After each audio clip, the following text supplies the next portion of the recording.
নমস্কাৰ সকলোকে বহুতে মোক ৰেকি হিলিং সেশনৰ কথা সুধি আছিলে অলপ জনাই দিও আপোনালোকক ৰেকি আপোনালোকৰ জাপানিজ হিলিং টেকনিক হয় ৰেকি দি আপোনালোকে সকলো ধৰণৰ ইস্যু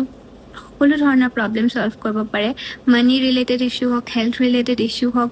ল'ৰা ছোৱালী পঢ়া ৰিলেটেড ইস্যু হওক সকলো ধৰণৰ প্ৰবলেম আপোনালোকে ৰেকি দি হিল কৰিব পাৰে ৰেকি হিলিং সেশন এটা সেশন আপোনালোকৰ 21 দিনৰ হয় কন্টিনিউ 21 দিন হিল কৰিব লাগে আৰু আপোনালোকে আমাৰ পেজত যে ফিডবেকবোৰো চাব পাৰে সকলোৱে বহুত ভাল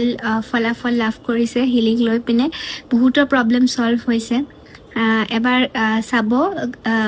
ফিডবেকবোৰ আপোনালোকৰো ভাল লাগিব আৰু যদি আপোনালোকৰ কিবা অসুবিধা আছে হিলিং ল'ব বিচাৰে আপোনালোকে আমাক ডাইৰেক্ট কল কৰিব পাৰিব নাইবা হোৱাটছআপ কৰিব পাৰিব মই ফোন নম্বৰটো দি দিছোঁ ফ্ৰী কনসালটেশ্যন হয় আপোনালোকৰ অসুবিধাটো জনালে কেনেকৈ কি কৰিলে ভাল হয় গোটেইখিনি বস্তু ডিটেইলছত জনোৱা হ'ব আৰু সেনেকৈ আমি আগবাঢ়িব পাৰিম থেংক ইউ